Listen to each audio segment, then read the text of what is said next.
You're listening to the Cryptid Creatures Podcast with Todd and Brian. If you've had an encounter and want to be on the show, email us at info@cryptidcreatures.co or leave a message at 888-5-DOG-MAN.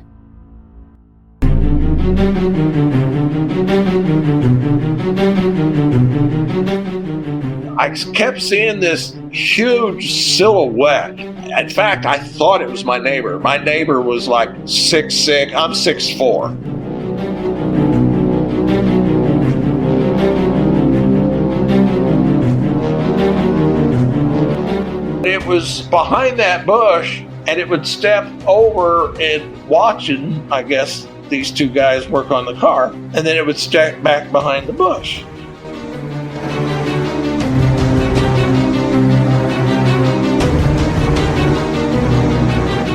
What did I just see? And then it finally dawned on me, I'm convinced I just saw that Bigfoot.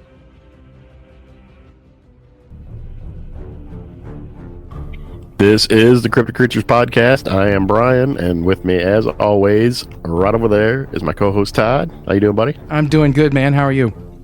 Great. If I can get rid of this damn head cold, that'd be even better. Yeah, you sound a little stuffy again. That's all right. Yeah, a little stuffy. We'll it always happens this time of year. Yeah. You still sound fine to me. So thanks. Yeah. Hey, did you see that text message I sent you about the new Bigfoot documentary coming out in a month or so?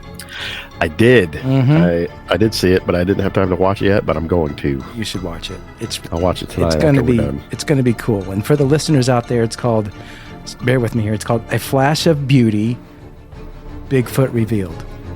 Weird name, but when you watch the clip, maybe we'll put it out there on our group page on Facebook. Oh, yeah. So people can go check it out, and then we'll try to post when it actually releases, because, man, as soon as that thing comes out, I'm going to watch it. Maybe I will throw that out there on YouTube. Yeah, it's really well put together, it seems. Ron Moorhead's on it.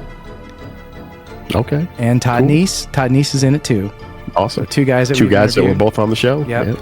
It looks really cool, so be sure to check it out. And listeners, be sure to check it out. If you go on YouTube and YouTube that, A Flash of Beauty, Bigfoot Revealed, you should be able to catch the clip in there and watch it. Yeah. So yeah, I will. Good stuff. And I'm sure everybody else will, too. But anyway, our guest tonight, we're bringing back Andrea from It's a Bigfoot. Back in the day when we talked to her. Mm-hmm. This time she's going to bring Dan on, her husband, and he's going to tell his stories and his encounter. And yeah, I'm excited. I can't wait to hear it. So let's bring him on and not waste any more time. What do you say? Yeah, let's get him. Okay. Thank you again for coming back on and talking to us tonight. Yeah, I'm glad to be here. Good to have you back. This is Dan. Hey. Thanks for joining us. You're welcome. So what's going on? You guys are still down there in Southern Illinois, is that right? Yes. Dan, were you wanting to talk about your encounters and things that you've experienced down there in Southern Illinois? Normally over the wintertime, not a whole lot happens around here because there's no cover. You know, the leaves have gone off, and it seems like everybody and their neighbor has to leave their porch lights on. You know, they move out in the country, and it's like, oh, let's make it the city now. You know, right. So anyway, that's why things don't happen a lot during the wintertime, because there's no cover and there's too much light. So, Dan, take us back to the first time you had an experience or encounter down there with this. You guys having a Bigfoot family or something going on down there, you think? Or what is it? We think it was. We think it was a family of 5. That was back in when? 2017? Yeah, it started in the spring of 2017. That we knew they were here. Yeah. But they were here before that, we found out. Yeah, we're pretty sure they've probably been around here longer than I have. Wow. Generational. Nice. I think it probably is. When's the last time you've had any kind of encounter or experience with these creatures? I'd say 3 weeks ago. You know, we've got a little tray off the handrail of the back deck down by the ground, and I keep little things in there. And probably late last fall, a couple little items disappeared, and I looked everywhere for them. Couldn't find them, and it was 3 weeks ago. They were both one item was directly on the boardwalk below the tray, and the other was underneath the steps going up to the deck. And I had looked both of those places when they disappeared, and finally they came back. So that was the last thing that happened. But like I said, that's been about 3 weeks ago. I actually did a video of it, but I haven't posted it yet. Okay. Cool. Yeah, we know they did some things last year. Dan built a new deck out front for us to sit on and have barbecue, and they started fooling around with the stuff on the deck there. They put some rocks in my flower pot and moved some stuff around here and there. But they don't do, the young guy, the one that was interacting a lot, he doesn't do that anymore. So I think he's just grown up. Yeah, I think he grew up and found a sweetie and moved away, personally. That's what I think. We just got bored to him. Either that or we just got old hat, It's like, well, they're no fun. Yeah, us old fogies, they've moved on to a young family with kids or something. Who knows? Maybe. It could be. But they still visit us, so they remember us.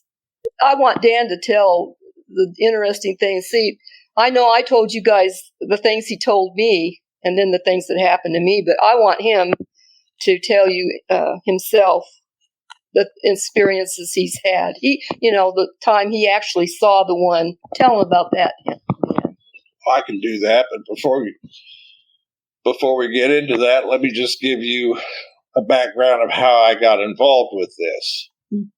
This was back in 2017. Andrea had been watching videos on the internet of Bigfoot for, a year? Maybe 2 years? 6 months? Yeah, about. And she'd just say, oh, you got to see this. You have to watch this. You have to watch that. And I would just poo-poo it and just laugh at her and, say, oh, they're not real. And finally, she suggested I watch this one guy out of Utah, I think it was. Rio? Was it Utah? Colorado or Utah? Yeah, Colorado, I think. No, it was Utah. Oh, Rio, yeah, Utah. And he did a deal called Project Go and See. And he was challenging people just to go out in the woods and look. And he had done a video in western Kentucky, which is like 50 miles from us. And he was showing what he thought were structures in the hardwood forest down there. And I watched that, and it kind of piqued my curiosity. So I went in and actually jokingly told Andrea, I'm going to go to the woods and look for Bigfoot, And so I did, and I was gone, maybe an hour? About a couple of hours, actually. Yeah, and came back and got my camera because I found some things that I couldn't explain. Just some interesting things in the woods. That's what got me started. I started just to kind of spite Andrea, but he was mad at me because I kept mentioning. I wasn't mad at you, but I just kept poo-pooing her and then laughing at her, and then it turned around on me. It's like, oh well, I guess she's right after all. Yeah, the day he came home from the woods, and I looked at, I said, did you find anything? The look on his face just told it all. I just said, no, you didn't. He said, yeah, I did. Wow. Well, that's how we found out they were here. What did you find, Dan? I just found some, I'll call them structures, things that I really just couldn't explain. I mean, one was, it was a large tree, I would guess 1.5 feet in diameter at the base, that the root ball was all the way out of the ground, and it was perched on top of another tree about its diameter that had been broken off about 10 feet above the ground, and it was perfectly rested up there. The branches of that tree was on the ground on one side, and the root ball was all the way out of the ground on the other side. And I was like, what are the chances of that happening? I guess it, once in a million maybe. And then I found something else, maybe 0.5 mile away, that kind of blew my mind. It was just almost like artwork of a fallen down tree and strips of bark and stuff. So that's what piqued my curiosity about it, and so I just started going out looking for stuff and just filming what I just thought looked impossible naturally to happen, or to do. And so that's what I first started doing. And then we started noticing things going on around the house, things being moved or sticks piled somewhere, it's like, what is this? So one night I dropped a microphone out of the window at about 9:00 and just let it record for an hour, wasn't it? Yeah, about an hour. Yeah, and I got like 5 seconds of an audio. Sounds like this deep, gruff-sounding voice saying Domas or Tomas or something like that. Anyway, that's what really made us think, okay, there's something's coming around the house, So I would just start, I don't know, I think I wrote my name with sticks, just laid some sticks out that said Dan, and those sticks would be manipulated the next day. Coons could knock it over, but the way they were manipulated, I don't think it was coons. And the same thing has happened in the little gift tray. I'll spell my name or do something, and then this little twigs will be manipulated in a different pattern. If it was a coon or a squirrel or something, they would just be all helter-skelter, jumbled up. Yeah, when after he found those things out in the woods, we started looking around our yard too, and we found a few little things out there, and we found a hidey hole place where we think they were sitting out behind a rose bush, watching the house. Yeah, watching the Dan and Andrea show. Well, why not? Yeah, you guys must be more interesting than you think. Yeah, maybe, I don't know. Well, tell them what happened to the structures after you started going out there filming them a lot. Yeah, after about the 5th time of revisiting these structures, I went back one time and they were gone. They were torn out. And I also noticed every time I would go back to a certain place in the woods, which is, just an eighth of a mile away, if I went out there during the day, something would go on at night here. It's almost like tit for tat,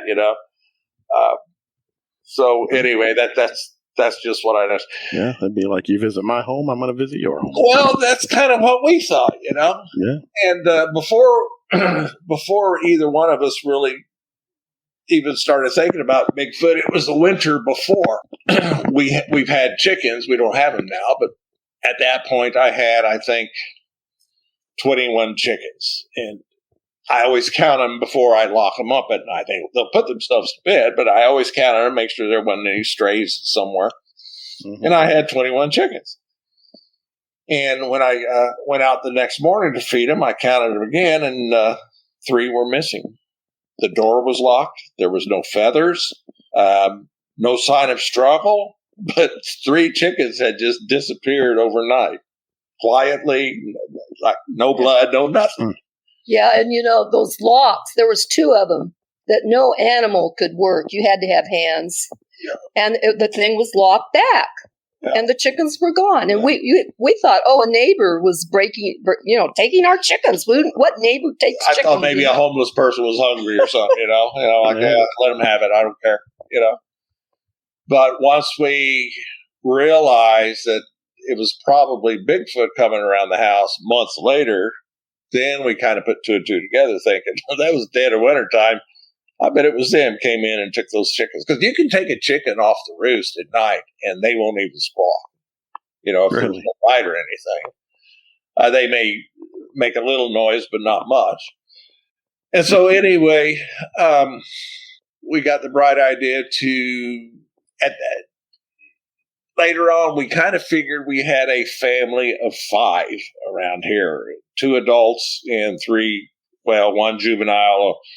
We figured a toddler and probably a infant. Tell them how you figured that out. Well, that was later.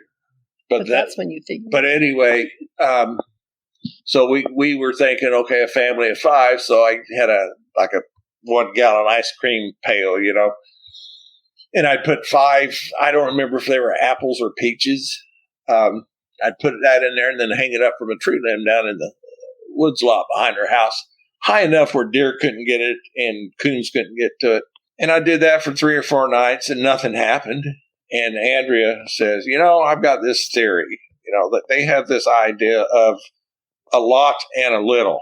If there's a lot of stuff, I'll take a little and they'll never notice it.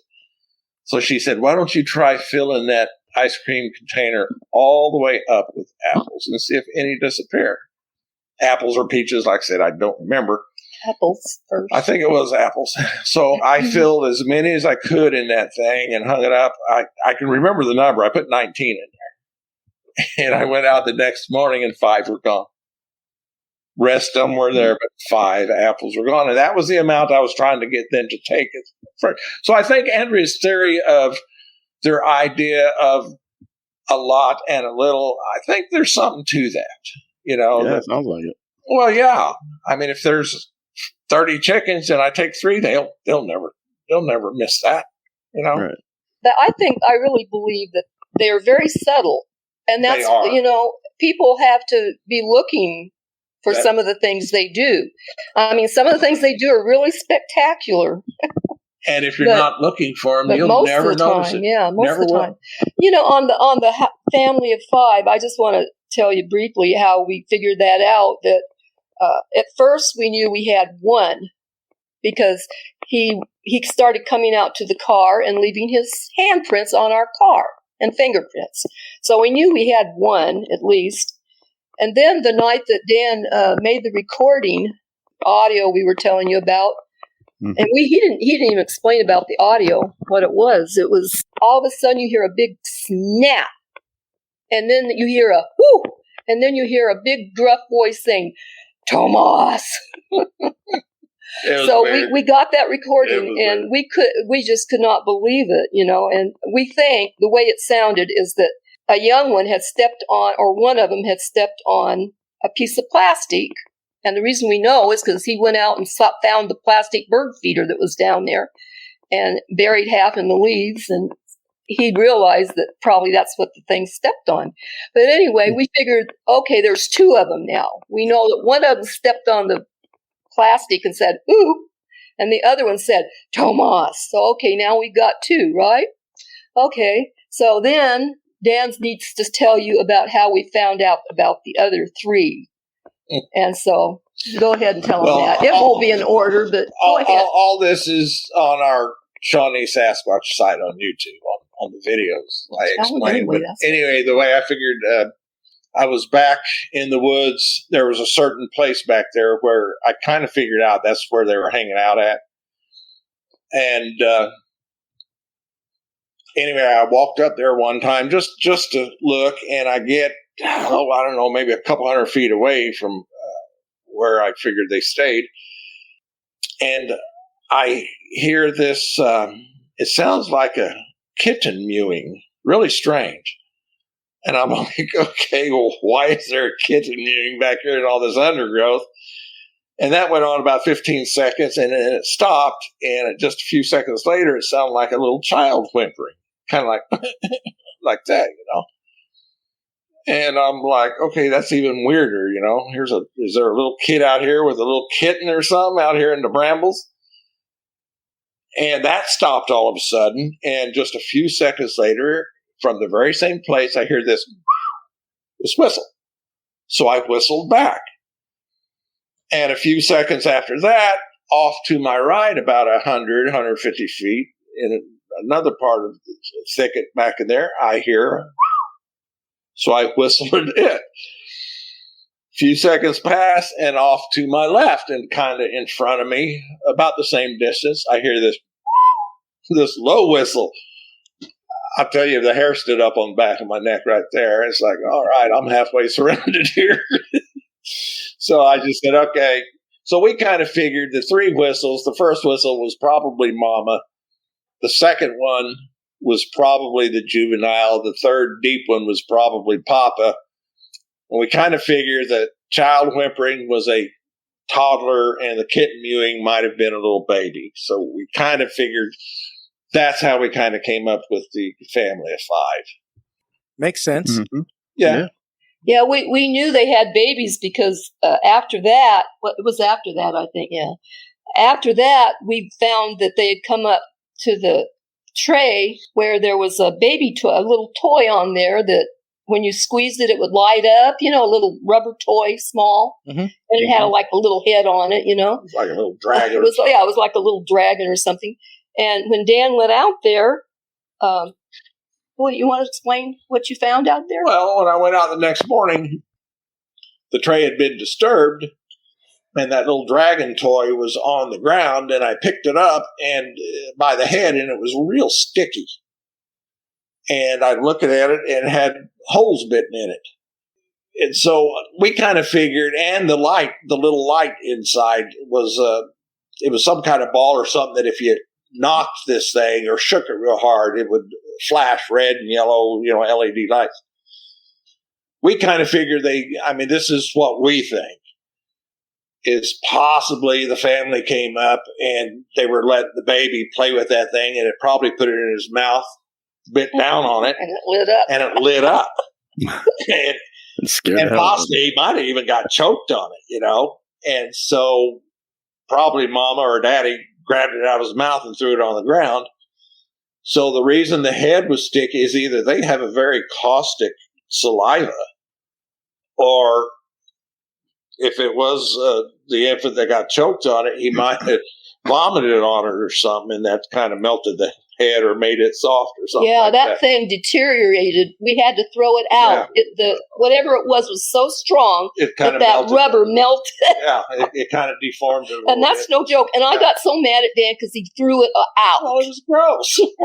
But that was some, toy. It could have been DNA. That was DNA. You could have saved that. It could have been.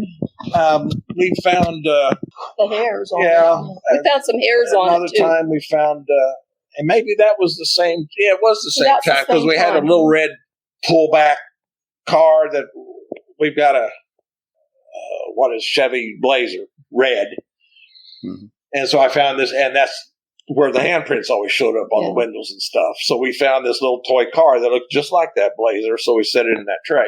But anyway, that same day I was kind of looking at that, and the same day of the little dinosaur thing had been chewed, there was hairs on that.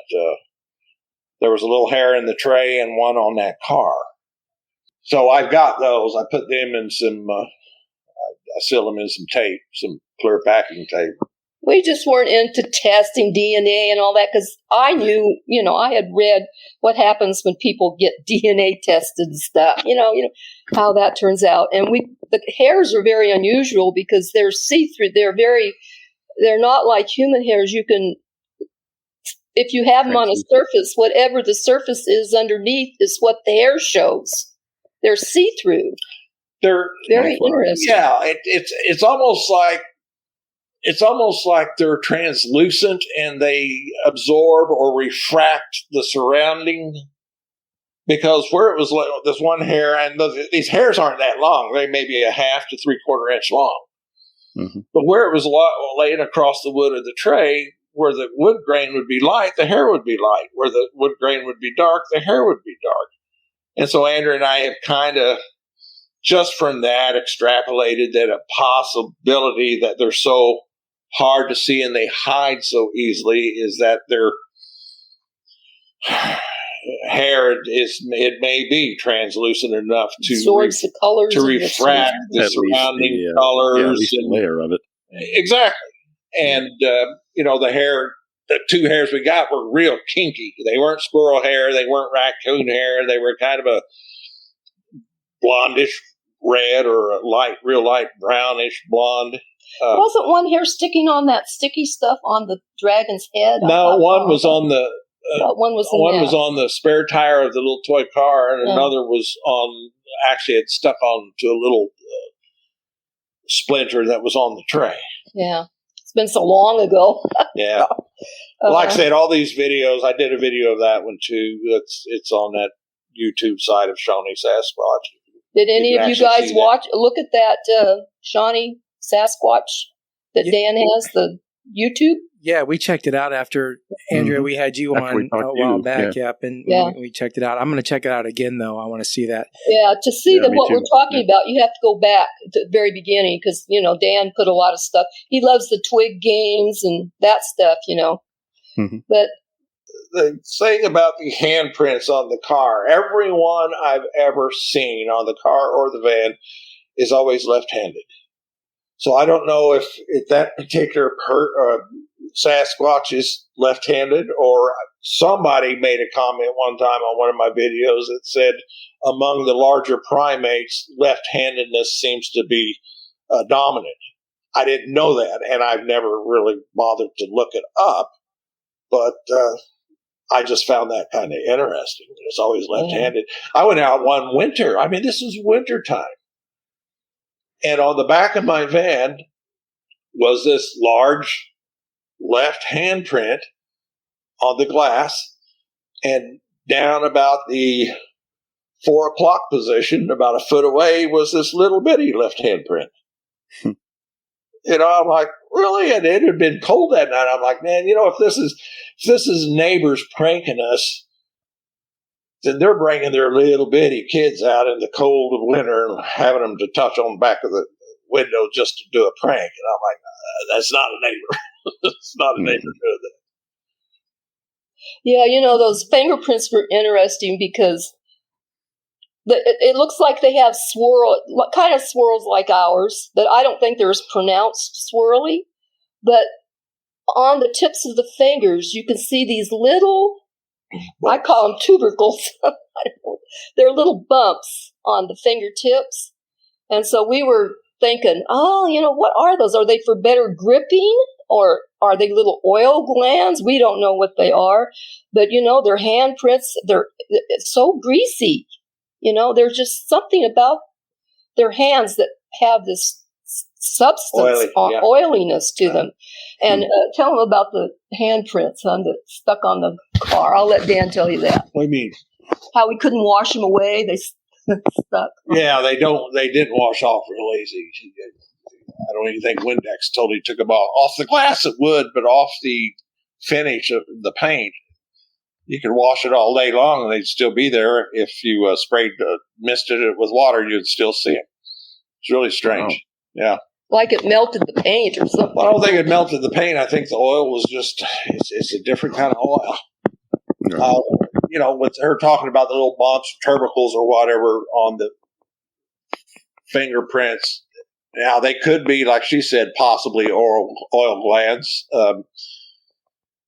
Either that or they manipulate wood so much that could be scars from splinters and things like that. Who knows?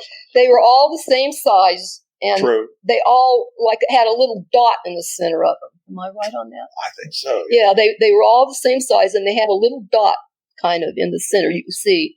Snow White Bigfoot has a couple pictures of handprints around her place, and they look exactly the same. Yeah, do you know who Snow White is? Snow White No. Bigfoot. You guys need to go on her site. She's had them longer than we have, and she has experience. She lives out on a farm out in the middle of nowhere. I think she's in Ohio. Ohio, and so Northeast Ohio. Not sure. I don't know where she lives exactly, but she has this beautiful farm, and she discovered them a couple of years before we did. And so she's had these visitors, and they bring her stuff, and they take it away, and they've even gone in her garage and borrowed her husband's tools and brought them back. And yeah, look at Snow White. I mean, so we've talked to her a few times about, and some of the same things that goes on with us is going on with her too. Yeah, we'll look her up and get a hold of her and talk to her. Yeah, I think you'd probably be really interested in talking with her. Yeah, she has much more interesting stuff than we do. There's another guy, Rick. I don't know his last name. I don't know if I've ever talked to him on the phone, but his side is Wood Booger Farm. He's down in eastern Kentucky, I think. But I'm pretty sure he and Snow White have actually met and talked. Yeah, they did. I don't know if Rick is doing a whole lot anymore with it. Well, he can't help it because they're at his house. They throw rocks at his house and stuff. They eat his dog food. Stuff like that. Put his cat in the garbage can Yeah. one time. Yeah. Rick's comment was, who would want to throw away a perfectly good cat? It's lucky they didn't eat it. No. They didn't eat it. If it's annoying them, they probably just pick it up and throw it away. That's what I'm thinking. He's got a little stump or something up in the woods where he leaves gifts and stuff. And one day he went up there checking, and there was a dead ground squirrel there. He's like, look at that. They gifted me a dead ground squirrel. How cool is that? Yeah, well, it's better than a dead rat, dead mouse that people get. In fact, I think he found a cave up in there. He went in there, and there was stories. I wanted to tell him about the gun and the raccoon. Tell him that. This is really a good one. This is one we experienced together. Actually. Yeah, this is when we had chickens, and also after I dropped that mic out the window, I got thinking, how can I listen to outside? And so I got online for like spy transmitters, and there's this guy in the UK that sells them, and he also sells kits. They're not quite the size of a matchbox, small matchbox, but they transmit on FM about 200 feet and run on 2 AA batteries, and you can listen to them over the FM radio. So I bought one of his kits, built it, and then bought a couple little pocket radios, and we'd lay at night with earphones on. I'd set the microphone in the window and close the window behind it. And we could hear them coming up. We could hear them coming up, walking. I mean, it sounds like, bipedal footsteps coming up, and they'd stop, and then you'd hear twigs snapping, like snap, snap, snap. Not like walking snapping, but like somebody's just snapping twigs, And anyway, we had our chickens at that time, and I don't remember what time of night it was. I hadn't fallen asleep yet. So it was about 9 o'clock. Yeah, that's what I was thinking. So I hear the chickens just pitching a fit. And I thought, okay, there's something in the chicken house. So I get up, go out there, and there's a raccoon that got in the chicken house. And so I chased it out. And I go back to bed, and about 30 minutes later, I hear it again. So I get up, I grab my rifle, and I flashlight and walk out there. And I didn't turn the flashlight on and just walk around the back of the house. And I think about the time I got almost to where our gift tray is, which is kind of close to the chicken house, I hear this. Whoo. No, that was another time. Oh, was it? Yeah, he wasn't going out to the chicken house when he heard that. He's getting 2 stories mixed up. These 2 things mixed up. I don't think so, sweetheart. Yeah, I'll tell it. He, because I had it too. He went out there. He says, I'm going out there. There's something in the chicken house. He grabs his gun, and I didn't want him to really kill it. So I was running to the back door. I heard the gun go off, and something flew by on the bottom of the deck, just went vroom. And I knew that I knew what it was. Because it was big. Whatever, it wasn't a raccoon running. It was big, and it ran behind a big tree. And so I knew he was still out there. And so I said, Dad's not going to hurt you with a gun. Because I knew he was thinking, you heard the shot. But Dan heard it over the microphone. Okay, now you tell what you heard over the microphone. Anyway, same story. I went out there, and I hear this whoop, and it runs off, just like Andrea says, and it runs off a certain distance and just stops dead. Behind the tree. And so I turn on the flashlight, and the raccoon is on top of the chicken house. And so I shoot the raccoon, and he falls on the chicken house. I mean, he falls down on the roof. So for good measure, I just shoot him again. Oh, this is terrible. And then the third time, people are going to love this. The third time I shoot him, just to make sure, right where these footprints had run off or footsteps had stopped, I hear this. What was it? It was kind of like, ugh, and that's when Andrea says, he's not going to shoot you as the raccoons are eating the chickens, Yeah, I told And him so he had to kill I him. let the raccoon lay on top of the chicken house because I wasn't going to get the ladder out at 9:30 at night, crawl up on top there, and get a dead raccoon down. So the next morning, I go outside to get the raccoon off the top of the chicken house, and it's gone. I know I killed it, but it's gone. I think whatever we chased off, which I think was the Bigfoot, I think it probably climbed in there. Well, I'm not letting that go to waste. Mm-hmm. That's what I think, you know. Oh, yeah. Yeah, you know, I was running to the back door. I startled him, too, because I was running to the back door, flung the back door open, turned the light on at the same time. That may have been why. He wasn't used to us coming out or turning the light on. We never did that, you know.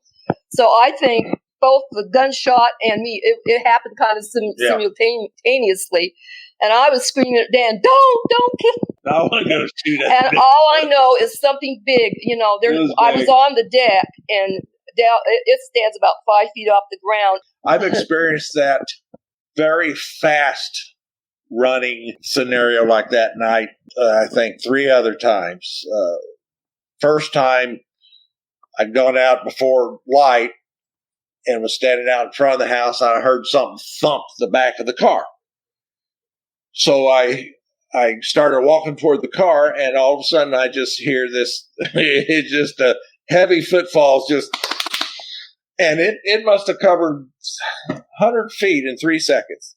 I never saw anything. I'm like, what the heck was that? And then it was about 2 weeks later, I was down in the woods refilming something, and same thing happened. Something ran out of this little bunch of trees into a super thick, brushy bramble that I dove in there, but it was so brambly, it was slow going. But I turned around quick enough to see the branches on some of the bushes still waving, but I never saw what it was. So I went back the next day and looked at that little copse of trees this thing had run out of, which was a small stand of small sycamores. And about 6 feet up, one of those sycamore trees was just broken right over. And it was like, okay. You know, and then another time was I was about a mile from the house across the highway. I was going to head on down to some sloughs down there and get ready to go cross a fence into some woods, and there was a large thicket there. Same thing happened. Heavy footfalls, runs off. It was summertime. Good cover of leaves. It runs off maybe just 50, 60 feet and just stops. And so I'm like, hello? And so I started taking a step in there, and there's just this huge stick snap. I mean, it wasn't just some twig. It was like crack. And I stopped, and I'm like, okay, I'm not going in there. Oh, tell about how you saw in that time, huh? Dan saw one before I did. Yeah. Let me tell you about it. This was, I think, in October of probably 2000. It could have been 2017. It might have been 18. It was 18. I think it was 18. I had gone to bed. I had the microphone set up in the window in back and was laying in bed. I kept hearing this banging and hammering. I was like, what is that? You know, so I get up, and I knew one of my neighbors had been having car trouble, and I look out our south window. I didn't turn any lights on or anything, and my neighbors is out there working on his car in the driveway. And he had his door to his house open, and I kept seeing this huge silhouette. In fact, I thought it was my neighbor. My neighbor was like 6'6". I'm 6'4". He's like 6'6" and 320 pounds, 300 pounds. Yeah. And I thought, well, what's Christian did? I had this nice bush out in the yard. I still have it, of course. But it was behind that bush toward my side, and it would step, and my neighbor had his door open, so it would get silhouetted against his open door. You could see it pass across that light there. But what this thing was doing, it was stepping over and watching, I guess, these two guys work on the car. and then it would stack back behind the bush. It did that about 3 or 4 times, and I kept thinking, why is Christian behind my bush watching his cousin working on his car? Because I had the radio on, and I had the microphone on, and I had the earphones on. And I'm sitting there, and my mind is just kind of reeling. I couldn't figure this out. And I mean, I wasn't even thinking about Bigfoot at the time. And then all of a sudden, this silhouette, whatever it was, just quickly walks into my woods lot. After the guys started coming back to the house, I think. And then one of the guys went in the house. And I'm like, well, that's weird. And, there's whatever the silhouette was, didn't have a flashlight. And it was after dark. It was in October. The leaves were about half off that bush out there. That's why I could see it. And then about 45 seconds later, the other guy goes in the house. And then I really was like, what did I just see? I hear all this time, I thought it was Christian. And then it finally dawned on me, I'm convinced I just saw that Bigfoot. It was a silhouette. It was big. Tell them about the shape of it. You were telling me the shape of the head.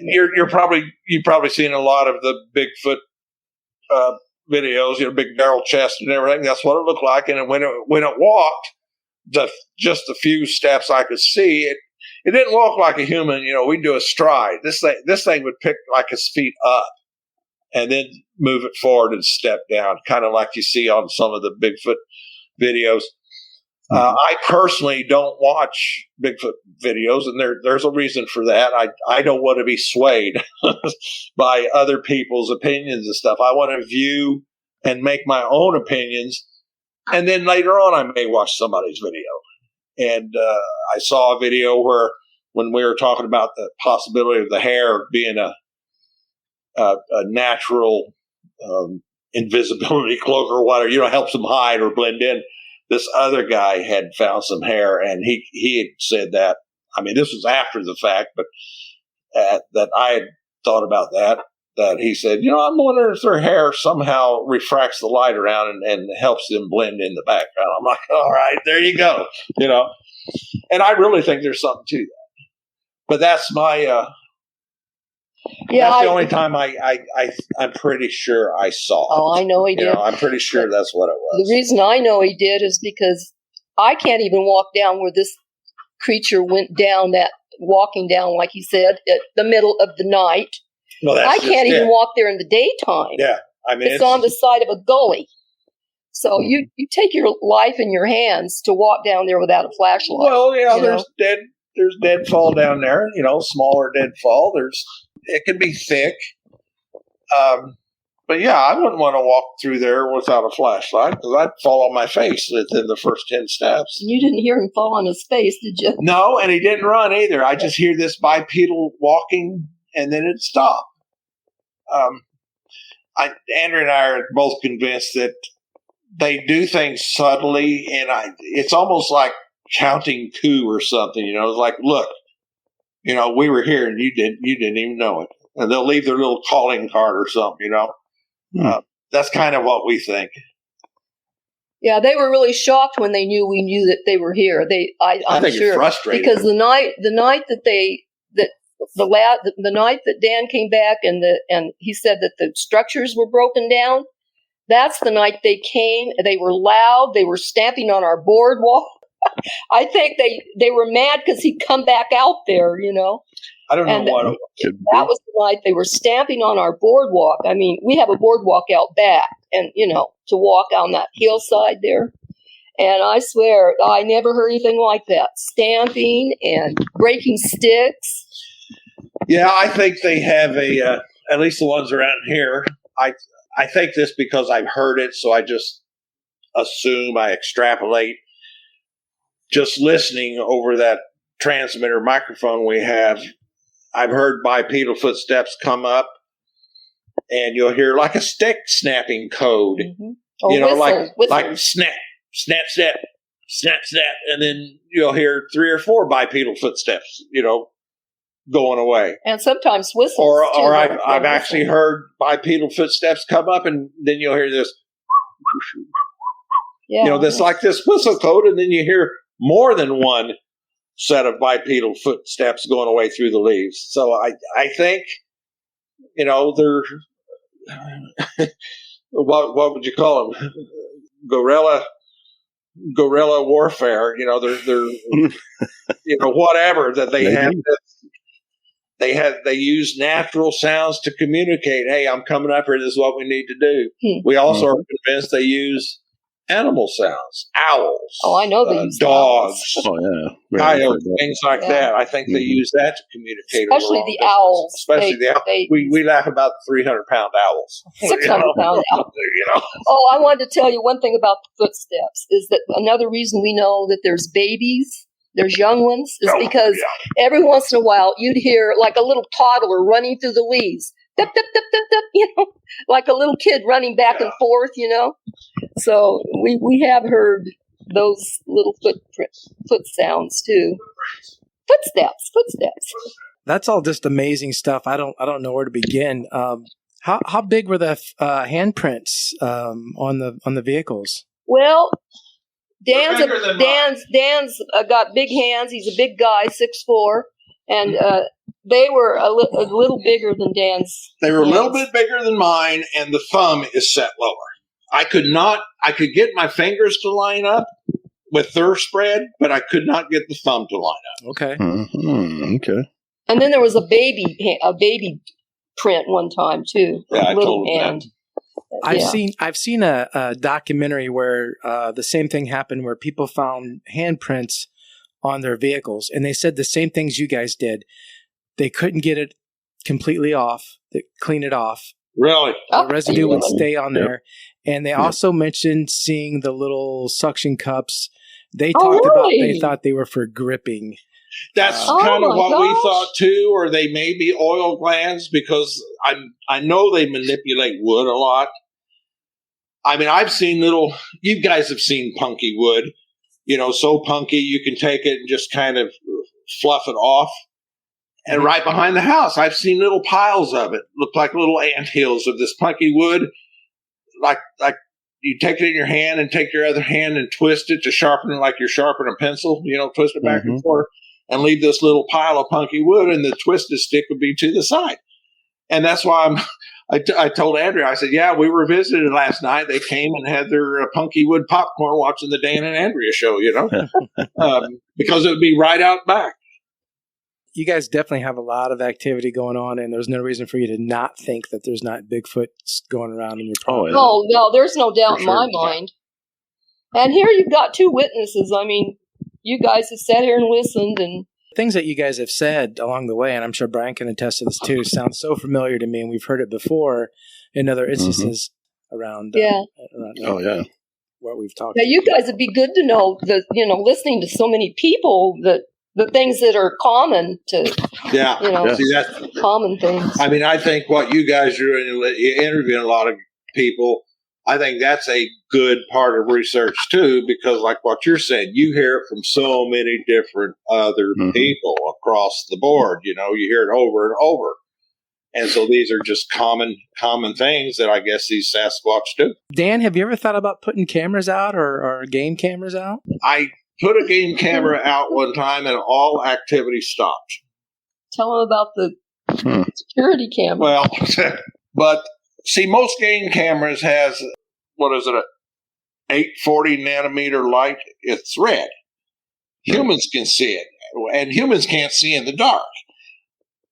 Bigfoot can see in the dark. I think they have nocturnal vision, just like any other nighttime animal. And so if we can see a red lights when those infrared lights go off, I know they can. But they have a 920 or 940 nanometer, which is totally invisible to humans. And it's not as bright. It doesn't shine as far. So I put a trail cam up with the red lights on it one time. All activity stopped and didn't start up again until 2 weeks after I took that camera down. And I think Bigfoot are smart. I think they set at a distance and they watch a place and they get to know habits of people. Yeah. That's just what Andrea and I have thought of over these past few years. And so, if they're sitting and watching and there's a trail camera up, we have raccoons that come up and possums and other things that come up, and they'll trip that camera. And a Bigfoot can see, okay, that red light came on. There's something there. So they're going to skirt that, and I think they know what it is. Well, we had a security light out in front. So when we knew that security camera. And when we knew they were coming out front and leaving handprints on the car, we unplugged it because we knew they didn't like it. And if they thought it was on, we thought, well, they won't come. And we wanted them to come out front to leave the handprints, and maybe we could see them or something sometime. But anyway, a few months after Dan had unplugged it, it was just hanging there, unplugged. Well, I wound the cable up and hung it on a nail or something on the side of the house. Yeah. Nice and neat, so it was coiled up, hanging there. Anyways, he went out there one day and he noticed it was I guess it was off the hook, and it was hanging down, I guess. Well, I was going to reroute the wires. Oh. And so I uncoiled it, and both business ends of the cord I'm going to say they were bit off. They were either bit or pulled off. One business end is where the video feed plugs in. The other is the power feed. And it's only 12 volts. But both of those ends were gone off that cord. Were they metal? Yes. Shiny metal? Yes. But I found one, I think it was I found the video end. It's special. It's metal and, I don't know, diameter of an ink pen or something, maybe 2.5 inches long. It was on the ground below where the cable was, but it was a few months later before I found the power end. It was down in the woods. It had been thrown down in the woods. I was down in the woods. I've got some wild plants down there, wildflowers and stuff. I was down there just messing around one day, and there that power cord end was. And I'm like, well, there you are. So whatever it was, just dropped the one part and flung the other in the woods. So I don't know if it was a Bigfoot did that or if the neighbor just thought, I don't like your camera pointed over I don't here. think the neighbor likes wires. Do I don't either. Neighbor would slice it. Yeah. Oh, yeah. The neighbor would slice it. Of course he would. A lot of the things you guys are talking about can only have been done by one or two things, humans or Bigfoot. And well, that's just it. No human would do the things around your house that they were doing there's no benefit of it, for them to do that. Well, somebody commented on one of my videos. They said, what makes you think that's a Bigfoot? That could totally be a neighbor or a person. I said, you're exactly right. It could be a neighbor, and I have not 100% ruled that out. And if we want to go that far, it could even be aliens.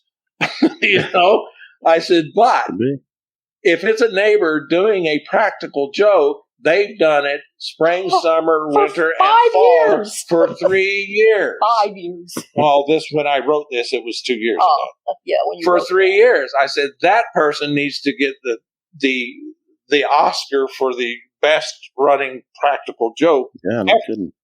You guys, no humans can go out and back and where they were and walk out without falling down. If you want me to send you a video of that place, we could certainly send you. Well, the thing is, Andrea and I always wanted to set cameras up, but she's like, no, you'll chase them away. And I think her reasoning is really sound. I really do. Yeah. And so we made a pact that if we knew they were out there, we would never turn on the light. We would never go running and throwing windows up, and looking outside. We would never run outside. We would just calmly sit in the house and listen to them and not interact or anything.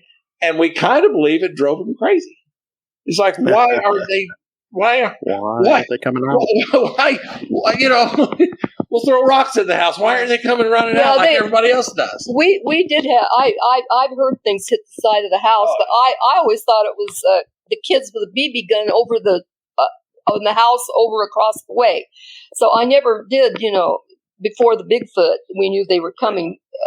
Associate that with that, but but unless unless we're both going nuts. So, I mean, this stuff is it's really happened to us. It's the most amazing thing that ever happened to me in my life. And I don't know why it happened to us, but it did. And what can I say? Andrea and I laugh. Right. We say that we're having the same hallucination together. If this isn't real, then we are hallucinating the same thing at the same time. We're in bad trouble. Yeah. How long have you guys lived in the house you're in now? 24 years. We got married in 1999, and so that's when we moved in here. 23 years. And that's your family's property, Dan? Is that right? It's our property. I grew up right next door, and that house is across the woods lot in back here of us. That's where I grew up. My grandfather moved down here, I think, in the 80s, late 70s, 80s, bought these two lots we have. When he died, my parents got him. And when my dad died, of course, my mom ended up with him. And then I moved back here back in, when was it, 97? Yeah, about needed a place to stay and bought these two lots off of my mom. And so we've had, and then Andrea and I got married in 99. I pulled a trailer on here, and before we got married, she moved in here, and you lived here, 6 months or so? I can't remember. And then we got married, then I moved in here. So anyway, we've been in here a long time. But we didn't know about the Bigfoot until 17. But putting two and two together, my mom would every now and then tell stories of like one or two hard bangs on the wall that faces the woods on her side. And nobody could ever figure it out. I remember as a kid running through the woods around here, one of my brothers would a couple times, hey, come look at this, and here's the small maple tree that I'm sure you guys are familiar with what a maple leaf looks like. Look at the Canadian flag. Right. But where the stem comes out, there's kind of a V notch there. And you could actually take two of those maple leaves and bend the limbs around and hook two of those leaves together, and they'll stay. Mm-hmm. And I remember my brother pointing those out in the woods behind the house that we used to play in when I was a kid.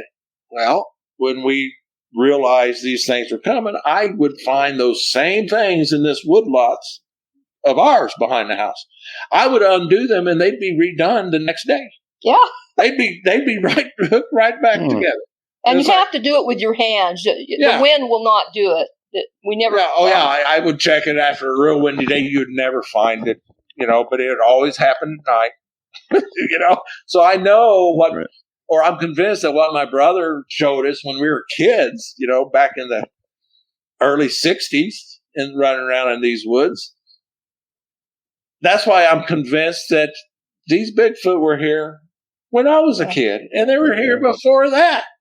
I think this is a generational, territorial, familial place around here that. Yeah, a funny story about that too is that there was a thing going around about the little kids one time when they were having a barbecue over there. This is before I knew Dan. They were his nephews and nieces that they came out of the woods and said, "There's a monkey out there." I asked. I know you did, but I'm telling you, what the little kids said at the time is what they said, and maybe when they're adults, they don't want to admit to it, but they did say that there was a monkey out there in the woods. So, I mean, now they're adults and they're denying it. Maybe they've forgotten about it, But I've heard it. I heard his mom.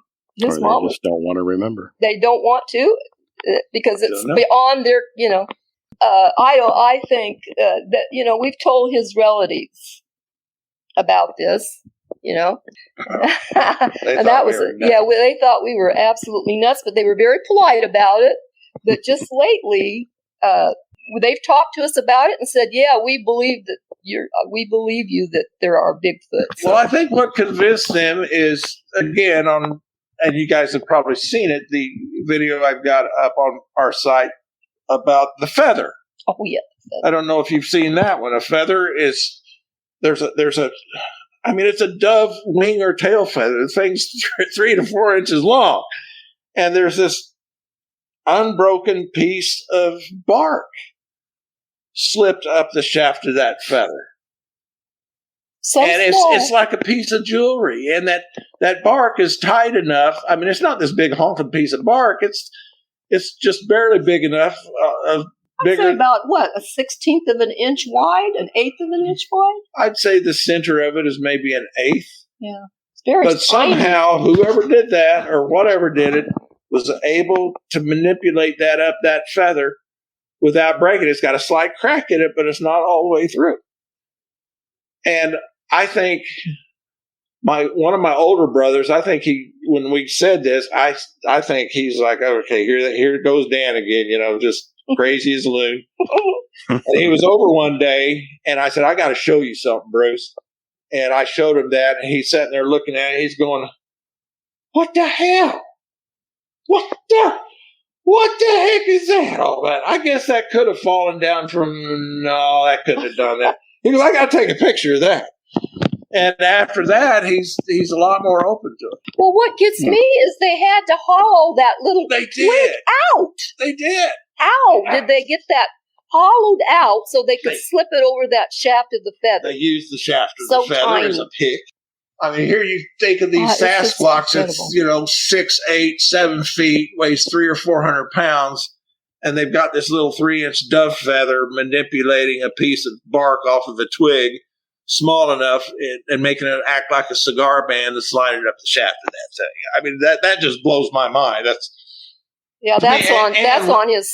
When I saw that, it's like, man, that's like jewelry making, but using natural products. Yeah.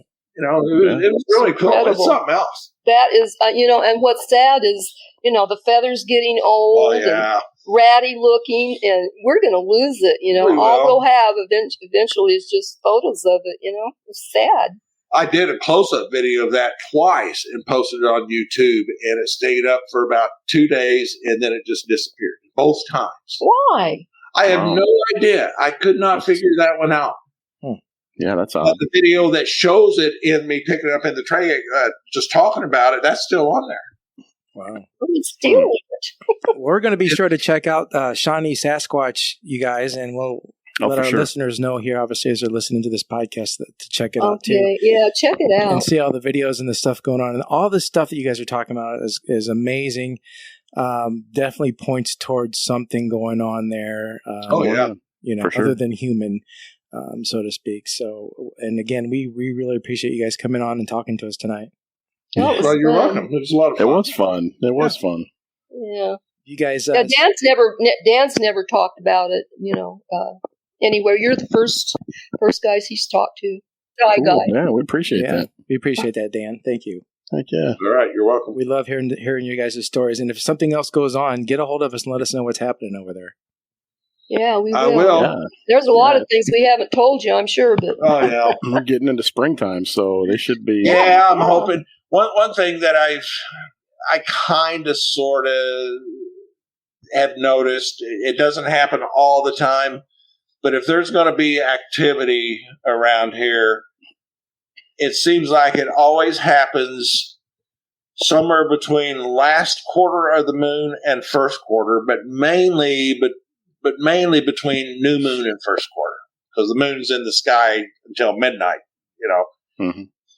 So they don't like the light. And also, especially summertime, because there's a lot of cover, the leaves are on the trees, and especially if it had rained like a day before, where the leaves aren't real crunchy, it seems like those combination of things is when most often something will happen around here. You make sure you keep tracking that and document as much of that activity and anything that you can, Dan. Well, this is all I can, I've just kind of been thinking about this over the past couple months, thinking, over the past few years, that seems to be, especially when things have calmed down and they do come back periodically, that seems to be the times that they come. Gotcha. Dark of the moon and non-crunchy leaves. Yeah, they wait till after a rain, to come, so that where it's not quite, dried off. They don't want to leave footprints, but they don't want to walk in the dry leaves either. Exactly. We've also noticed, listening with our earphones over that amplified microphone, is that there's a railroad track about 3 miles as the crow flies east of us. And we live, there's a blacktop road, just, I could throw a rock and almost hit it. But we've also noticed, listening, that sometimes when we'd hear those bipedal footsteps, I always say footprints. Mm-hmm. I guess it's kind of funny. Oh, listen, I hear footprints. A lot of people do that. I know they do. But a lot of times it's when a car is going by down on the blacktop, or a train is going by. I've noticed that too. That then you might hear rustling or bipedal footsteps in the leaves, and then it'll stop when the car gets by. They use other sounds to hide their movements. I think they use man's sounds and even wind. Why not? Yeah, and wind, to mask their movements. Yeah. I mean, this is just things we've kind of noticed over the past few years. With that Whether it's right or not, I don't know, but that's just what it seems like. That microphone, we could hear way out in the woods, quite a way. Oh, you'd hear things probably further than we should have. But but we heard them out there when they first come up. You know how they'd approach. The dogs would start barking. We could hear them barking, and then the owls would start hooting, and then pretty soon we'd hear whistling. And like one would come up first, and then a few minutes later we'd hear whistling, and then another one would come up. So they wouldn't come.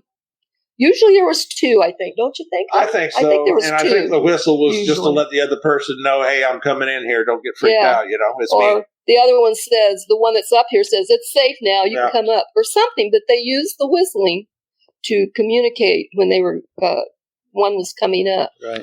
It's so interesting. Well, you guys keep doing what you're doing and keep documenting anything that you can. And all right. Yeah, we're not investigators. We're just experiencers. That's all right. Sometimes that's the best. Well, it is. We didn't want to get into that, All right. Thank you. We just wanted to let people know what was happening to us. That's all. And like I said, if you guys have more, get a hold of us and let us know. We will. All right. Sounds good. All right, you guys, take care and thanks again. Nice talking to you guys. You too. Good night. See you later. Bye-bye. See ya. That was really good, man. Those two are always fun, man. They are. The way they back and forth with each other and rigmarole, they're talking and whatnot. But that was good. I like that. I remember her telling some of his stories back when we talked to her, but him telling it really kind of sealed the deal. And especially since he was like the skeptic, right? For the longest time. Yep. He was the one that didn't believe, and I meant to ask her what made her start looking up Bigfoot stuff a year before that, and I never got a chance to, but something obviously. I'm sure we'll talk to him again. Yeah, probably. We appreciate the listens, everyone, and thanks again. Watch for our website coming soon. So we do have a website, and it is in development, so we'll let you know. Yep. It'll be cryptidcreatures.co. That's right. Right, so... Once again, my friend, thanks for hanging out with me. Always fun. All right. Until next time. Yep. See ya.